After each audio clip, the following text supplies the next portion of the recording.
que venía de Estados Unidos y, bueno, ves las cosas desde una perspectiva, cuando ves esto yo supongo que te va a entristecer.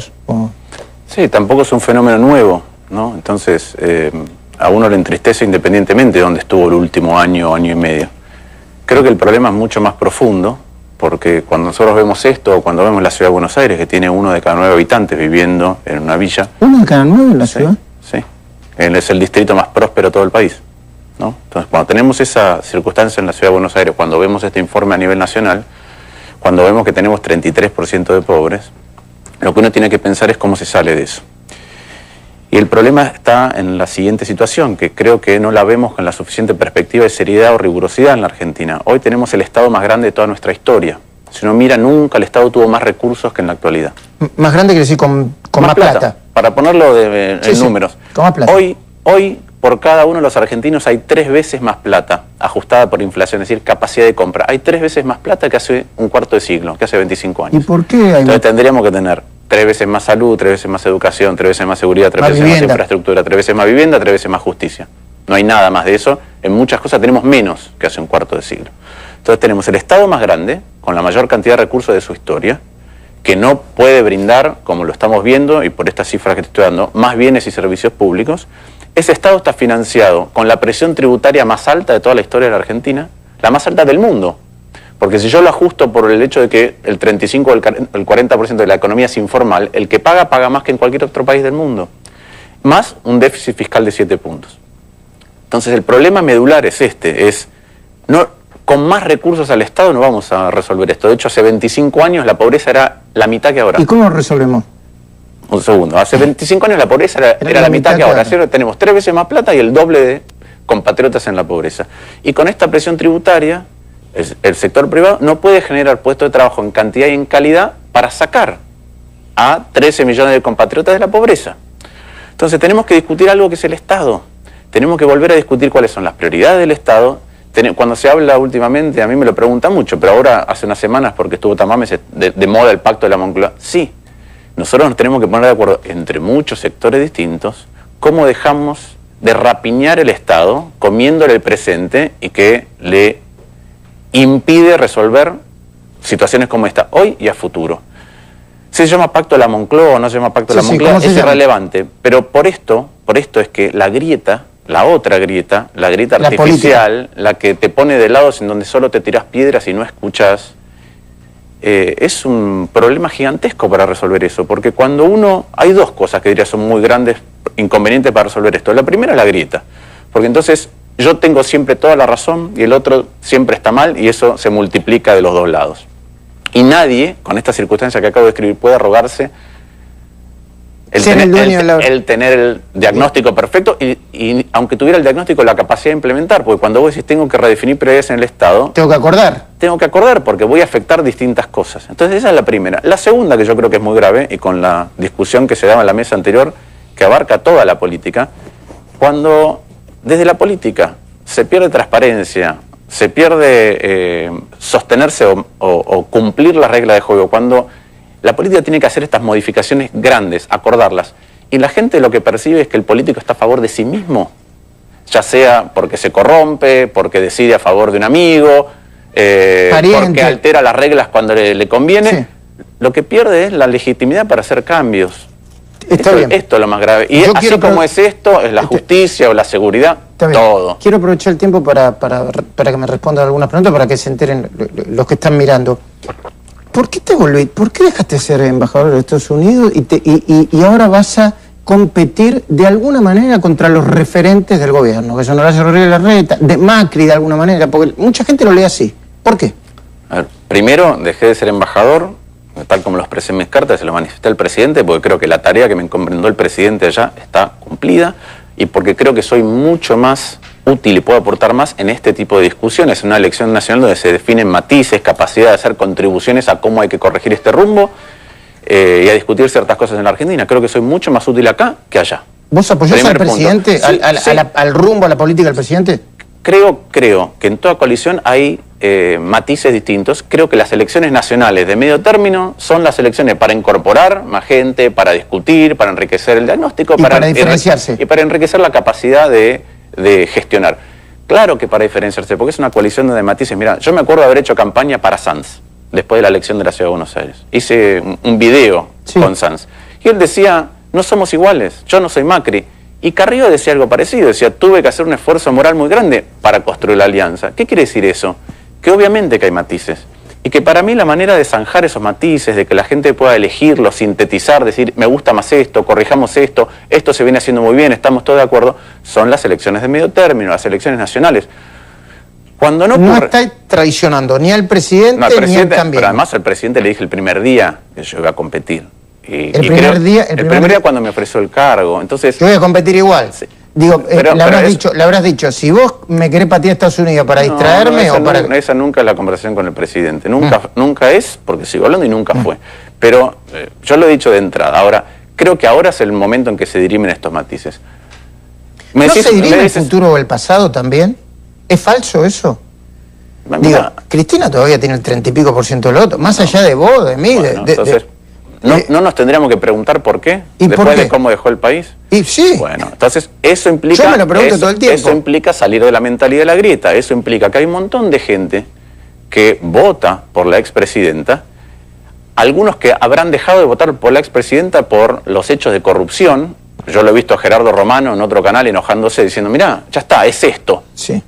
Pero discutamos otras cosas. Pero si no prestamos atención a qué cosas se mejoraron pero eran insostenibles, cómo siente la gente, hay un montón de votantes del Frente para la Victoria que ahora están desilusionados y quieren otra cosa, pero no es diciéndoles nada de lo que se hizo antes estuvo bien, como llegamos a una síntesis.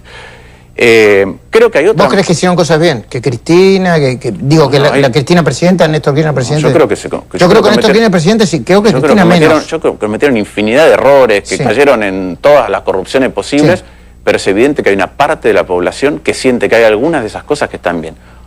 Y por otro lado, sienten que hay ciertas cosas de la hora, ¿sí?, que son insuficientes y que están mal. Que son insuficientes. Entonces, ahí hay dos cosas por hacer. Una es corregir ciertas cosas para que llegue mejor, y la otra es explicar por qué se hace. Inclusive gestionar mejor y explicar mejor.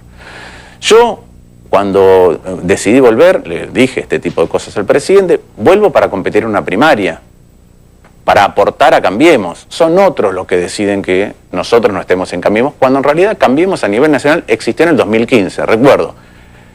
Sanz llevó un candidato a diputado, Macri, el presidente, llevó un candidato a diputado, a una candidata porque era Patricia Bullrich, y Carrió llevó un candidato a diputado. Entonces ahí está, Cambiemos, el radicalismo, la coalición. Lo que pasa es que la gente de PRO dice que tu agrupación ni en la legislatura ni fuera de la legislatura se mostró solidaria, no fue una alianza, sino que siempre le tiraron piedra. Pero yo no quiero discutir eso, porque estaba Maxi Ferraro antes, y ellos votan...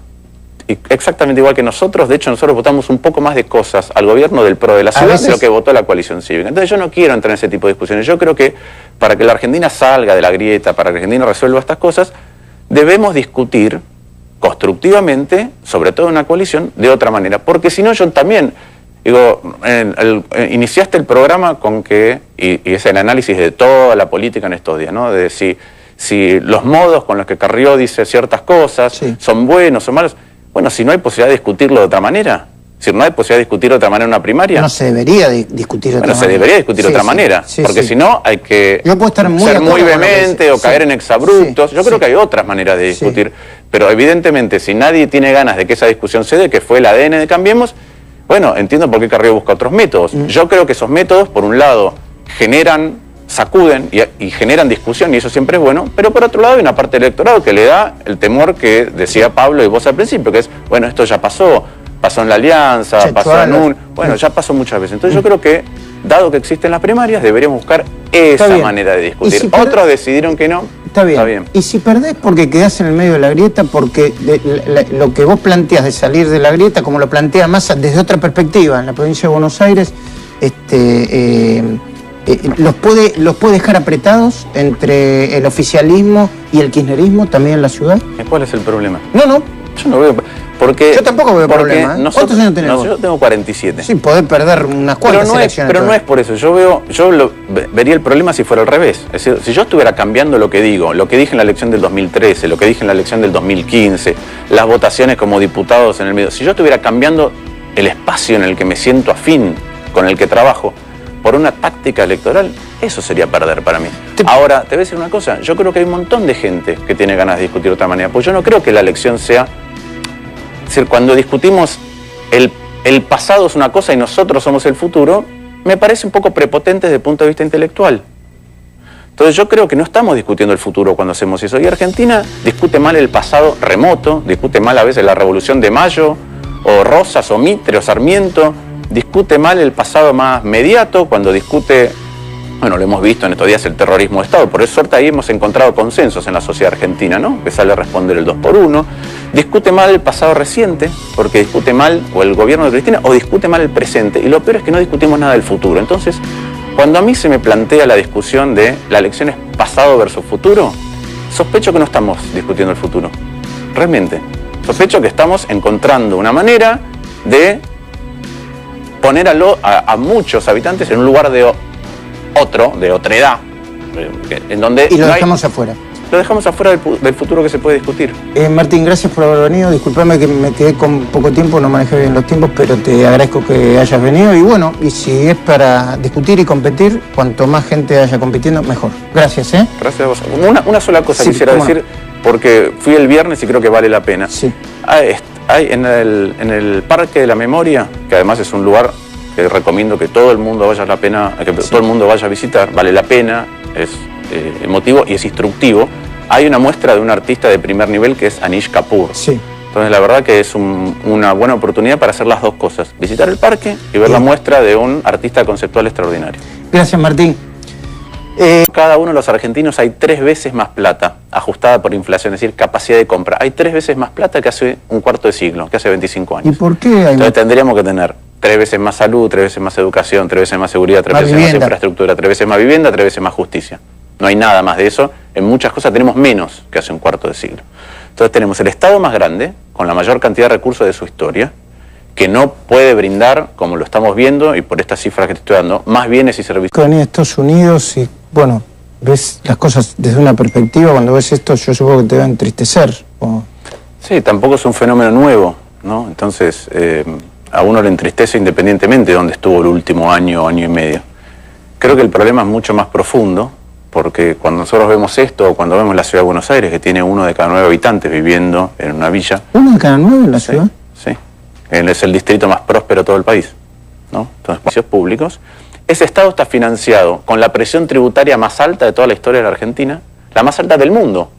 Porque si yo lo ajusto por el hecho de que el 35 o el 40% de la economía es informal, el que paga más que en cualquier otro país del mundo. Más un déficit fiscal de 7 puntos. Entonces el problema medular es con más recursos al Estado no vamos a resolver esto. De hecho, hace 25 años la pobreza era la mitad que ahora. ¿Y cómo lo resolvemos? Un segundo. Hace 25 años la pobreza era la mitad que ahora. Tenemos 3 veces más plata y el doble de compatriotas en la pobreza. Y con esta presión tributaria, el sector privado no puede generar puestos de trabajo en cantidad y en calidad para sacar a 13 millones de compatriotas de la pobreza. Entonces tenemos que discutir algo que es el Estado. Tenemos que volver a discutir cuáles son las prioridades del Estado. Cuando se habla últimamente, a mí me lo preguntan mucho, pero ahora hace unas semanas, porque estuvo tan de moda el pacto de la Moncloa. Sí. No, tenemos esa circunstancia en la Ciudad de Buenos Aires, cuando vemos este informe a nivel nacional, cuando vemos que tenemos 33% de pobres, lo que uno tiene que pensar es cómo se sale de eso. Y el problema está en la siguiente situación, que creo que no la vemos con la suficiente perspectiva de seriedad o rigurosidad en la Argentina. Hoy tenemos el Estado más grande de toda nuestra historia. Si uno mira, nunca el Estado tuvo más recursos que en la actualidad. Más grande quiere decir con más plata. Para ponerlo en números. Con más plata. Hoy